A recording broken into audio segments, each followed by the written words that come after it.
les bols en cristal, les diapasons et puis d'autres instruments qu'on peut aussi inclure. Ce qui fait que par résonance, nos cellules vont réagir et vont se réharmoniser. On va pouvoir retrouver ces forces d'auto-guérison, de bien-être, de relaxation. Donc c'est un bain sonore qui nous fait du bien. D'accord, alors qui nous relaxe. mais le principe fondamental de la sonothérapie repose sur quoi? Sur l'utilisation du son pour le bien-être. Carrément, Voilà. juste ça. Donc c'est pas de la musique qu'on va passer, contrairement à la musicothérapie. Oui. On va vraiment adapter le son aux besoins de la personne qui viendra nous voir. Alors justement, quels sont ces bienfaits? Alors son premier bienfait, c'est de relaxer vraiment de façon magistrale. On dit que 10 minutes de sonothérapie peuvent relaxer autant qu'une heure de massage. Ah bon? Voilà. Ceci dit, le massage, c'est bien aussi. On peut allier les deux d'ailleurs. Ce qui est intéressant avec la sonothérapie, c'est qu'on peut justement la marier avec d'autres techniques de relaxation, de bien-être. Donc on peut faire un massage et puis juste après une petite séance de sonothérapie ou... Ça, c'est le must. Ah. Voilà, puisqu'on prépare le corps avec le massage et ensuite on peut à ce moment-là mieux relaxer avec le son. Mais on peut faire le son directement. Donc la sonothérapie, on peut le faire à titre individuel. Donc là, la personne est allongée, elle se détend, on pose les bols parce que là, à titre individuel, ce qui est intéressant, c'est qu'on peut poser les bols sur le corps. Donc à ce moment-là, on reçoit la vibration du bol tibétain notamment, et des diapasons. Et on passe aussi les bols autour du corps, et je chante également avec la voix, puisque notre premier instrument, c'est la voix. Donc à ce moment-là, vous restez habillé, allongé, vous vous détendez tranquillement. Et là, vous profitez du bain sonore et c'est magique. Mais alors justement, pour les auditeurs qui ne connaissent pas forcément et qui pourraient confondre, quelle est la différence entre sonothérapie et musicothérapie? C'est-à-dire que la musicothérapie, souvent, moi je la pratique pas, donc je ne peux pas développer beaucoup. Oui. Je vais laisser à d'autres le soin de le faire. Mais on va relaxer par des musiques, des musiques de relaxation, une mélodie, des sons qui seront plus liés à des musiques enregistrées. Les musiciens sont aptes à faire la musicothérapie. Moi, je ne suis pas musicien d'ailleurs, et ceux qui s'intéressent à la sonothérapie pour être formés, parce que je forme également, il n'y a pas besoin de connaître de notions en musique, parce que là, c'est vraiment les vibrations, les sons. Ça peut être un son, ça peut être une fréquence, ça peut être une harmonique qui va servir à réharmoniser le corps.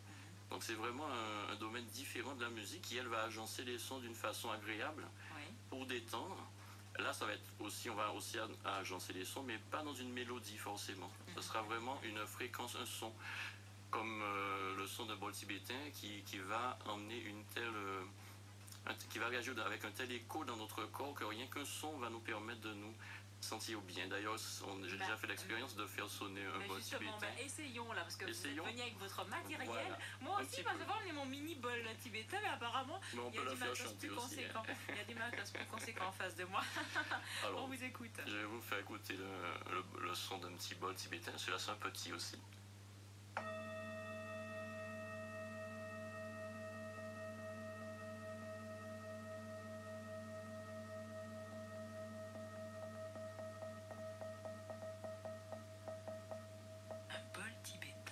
Wow.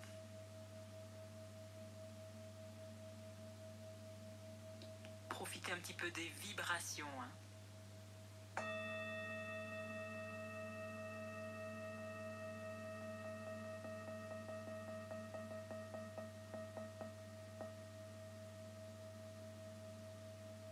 Alors là, c'est un petit bol, comme vous me disiez. Le bol tibétain, expliquez-nous un petit peu ce que c'est, de quoi est-il... Alors le bol tibétain, il est composé en 7 métaux. Contrairement à ce qu'on pense quand on le voit, on dit souvent, ah, c'est des bols en cuivre. Non, il n'y a pas que ça. Il y a 7 métaux, donc il y a toute une symbolique et une tradition autour. En fait, les 7 métaux correspondent aux 7 centres énergétiques comme les chakras, aux 7 jours de la semaine, aux 7 notes de musique. Voilà, on peut trouver beaucoup de correspondances. Donc ça permet d'agir vraiment sur tout le corps et de toucher aux zones importantes énergétiques du corps humain. D'accord. Mais alors vous avez parlé d'ondes au début. Je crois qu'il y a une histoire d'ondes alpha, d'ondes bêta, et tout ça. Mais qu'est-ce que c'est que ces ondes alpha et bêta? Vous êtes bien renseigné. Alors ça, on rentre dans les ondes du cerveau en fait. D'accord. Quand on rentre en état de méditation ou de relaxation, on va déjà commencer à se trouver en onde alpha. Ensuite, plus on va méditer profondément, on va passer en onde θ. ensuite en onde delta, qui est l'onde vraiment du repos le plus profond. Et il faut savoir que quand quelqu'un n'arrive pas à rentrer dans ces ondes cérébrales alpha, theta, delta, le corps n'arrive pas à se régénérer. Ça veut dire que par exemple au niveau du sommeil, tout simplement, quand on dort le troisième sommeil, le plus profond, on rentre en onde delta. C'est le sommeil sans rêve en fait, où là on a perdu la notion du temps, de tout. Vous êtes ailleurs. Et en onde delta notamment, il faut savoir que scientifiquement c'est prouvé que c'est à ce moment-là que le corps produit les hormones nécessaires à la régénération, notamment cellulaire et autres. Donc les personnes qui ont des problèmes de sommeil, ils développent souvent des pathologies après, ou ont du mal à se relaxer, à se sentir bien, parce qu'ils ne peuvent pas régénérer leur corps. Ils ne peuvent pas rentrer dans des états de conscience aussi modifiés qui permettent au corps de se reconnecter à son essence. Et la sonothérapie permet très rapidement de rentrer dans des états méditatifs, des états de relaxation, et donc de se reconnecter à son essence vibratoire. Ce qui est important. Carrément, c'est un son qui est destiné au cerveau, hein, pas aux oreilles, parce que c'est effectivement le cerveau qui génère. Voilà, ça passe par les oreilles, mais en fait, il faut savoir que tout le corps le reçoit. Et si certains veulent développer un peu plus, vous pouvez regarder sur Internet, il y a beaucoup de vidéos, de reportages sur la cymatique qui expliquent comment le son agit sur la matière. Exact, et puis il y a de plus en plus de médecins qui commencent à l'utiliser, ça commence à être reconnu. Ça commence à être reconnu et ça rentre un peu dans les hôpitaux, plutôt aux États-Unis ou ailleurs, mais en France quand même, ça commence à s'ouvrir. Parce qu'il est intéressant de travailler avec le corps médical, qui lui est en premier lieu le plus indiqué pour suivre quelqu'un qui a une pathologie, c'est avant tout le médecin.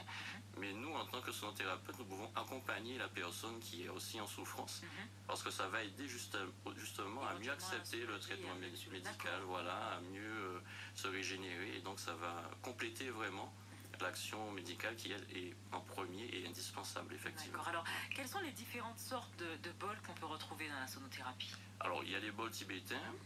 On peut utiliser aussi les bols en cristal. En cristal, carrément? Oui, c'est des cristaux. Et en frappant, ça se casse pas? Si on frappe très fort, oui. Ou si on joue trop fort également. Ça peut rentrer en résonance et éclater. D'accord. Voilà. Donc, oui, carrément par la vibration éclater. Si on fait chanter trop fort, ça peut éclater, oui. Ah ouais, voilà. D'accord. Donc de toute façon, c'est tellement puissant comme énergie que je dis souvent, la douceur va avec la profondeur. Et en fait, quand on est doux avec le son, on peut atteindre plus profondément les états de conscience et le niveau cellulaire qu'il faut pour se relaxer et aller vers des états d'auto-guérison. Alors justement, vous nous avez fait part du son du bol tibétain avec les 7 métaux. Est-ce qu'on pourrait écouter le son d'un bol en cristal? Je vais vous faire écouter avec plaisir. Alors, allons-y pour l'écoute du son du bol en cristal.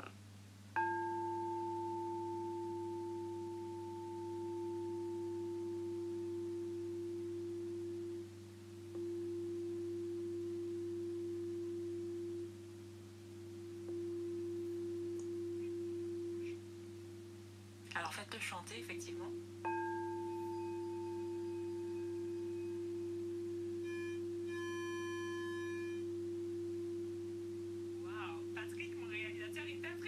Moi aussi. Et je peux vous dire que ça met une ambiance. Viens, laisse-moi la réalisation. Viens de l'autre côté, Patrick. Ça vous met dans une ambiance. Vous n'imaginez pas à quel point je suis bien dans ce studio. Bon, on va finir par rendre l'antenne et s'endormir. Ben voilà, très bien. Alors on utilise effectivement d'autres instruments dans la sonothérapie. Vous utilisez les cymbales? Tibétaines, c'est ça? Je sais pas comment ça s'appelle exactement. Au Tibet, ils appellent ça les tingcha. En fait, ce sont des petits instruments, ce sont de petites cymbales qui permettent de faire un son très aigu. Donc, ils peuvent préparer la séance ou annoncer la fin de la séance.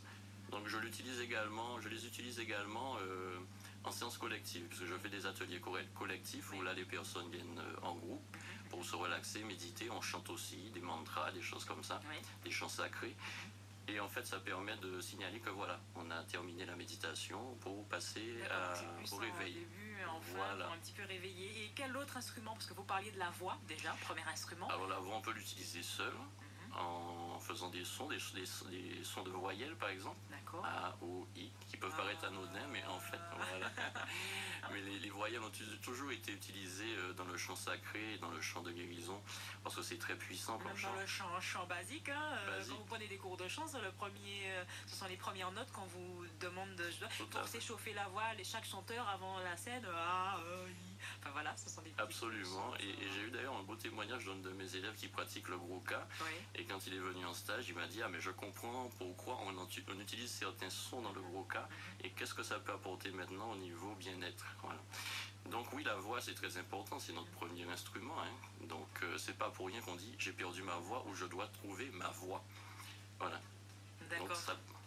Alors justement, pour pratiquer cette sonothérapie, est-ce qu'il faut une posture, un vêtement en particulier? Est-ce qu'il faut être vraiment à l'aise ou pas trop serré, je suppose, quand même, pour être... Le mieux, c'est d'être dans un vêtement confortable, ample, un peu comme quand on va faire du yoga, de la relaxation. D'être pieds nus, c'est mieux, parce que ça permet d'être lié à la terre. Oui. Et au niveau du positionnement, alors celui qui reçoit en séance individuelle, il est allongé sur une table de massage ou par terre. Et en séance collective, alors il y a la partie où on chante ensemble, où on est assis en tailleur ou sur une chaise, parce que le but n'est pas de prendre une posture, mais de se retrouver dans une posture qui nous convient, où on est à l'aise pour chanter ou pour méditer. Donc on peut aussi bien pratiquer assis que couché. Parfois on chante également debout, parce qu'il faut savoir que dans la pratique du chant sacré, on peut aussi allier de la gestuelle avec. D'accord. Donc en chantant un mantra, on peut également faire une gestuelle qui ressemble un peu à un tai chi sonore. D'accord. Voilà. Mais alors justement, vous pratiquez plus cette activité en milieu fermé, c'est préférable, ou plutôt en plein air? Alors en milieu fermé, l'intérêt c'est que le son va être souvent de meilleure qualité, parce que les murs, certains endroits comme les églises ou les temples sont prévus pour ça, hein. Le son est envoyé par les murs, donc là il y a une ambiance sonore qui est formidable. Après, dans la nature, c'est possible aussi, parce qu'à ce moment-là, ça permet d'avoir une reliance avec la nature. Par contre, il faut éviter des endroits un peu trop bruyants, tels que les abords de rivière. On a fait l'expérience récemment, où c'était magnifique, mais comme la rivière est en crue, en plus, alors là, pour le chant, ça n'a pas été évident, parce que la nature est quand même très présente en Guadeloupe. Mais c'est un beau partage, la nature, vraiment. D'accord, très bien. Je vous propose de faire une mini pause, et on revient juste après.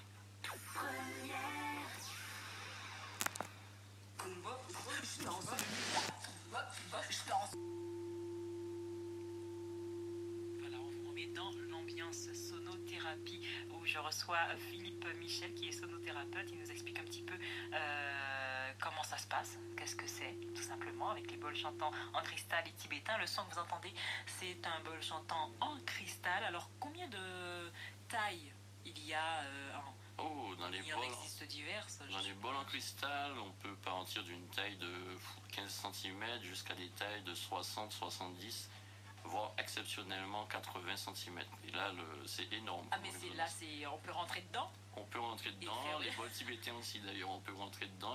J'en ai un chez moi qui fait 50 cm en cristal et 10 kg en bol tibétain. Donc là, on appelle ça la douche sonore. On se met debout dedans et là... Et là, on frappe. Voilà, et alors, c'est quelqu'un qui frappe de l'extérieur, je suppose? Voilà, je frappe de l'extérieur. Et là, vraiment, vous prenez toutes les vibrations. Vous vous relaxez, vous fermez les yeux et vous laissez transporter. Et c'est pas dangereux? Pas du tout. Pour ceux qui ont des soucis d'oreilles, acouphènes, tout pas ça? Pour les... Au contraire, la sonothérapie aide pour les personnes qui ont des acouphènes.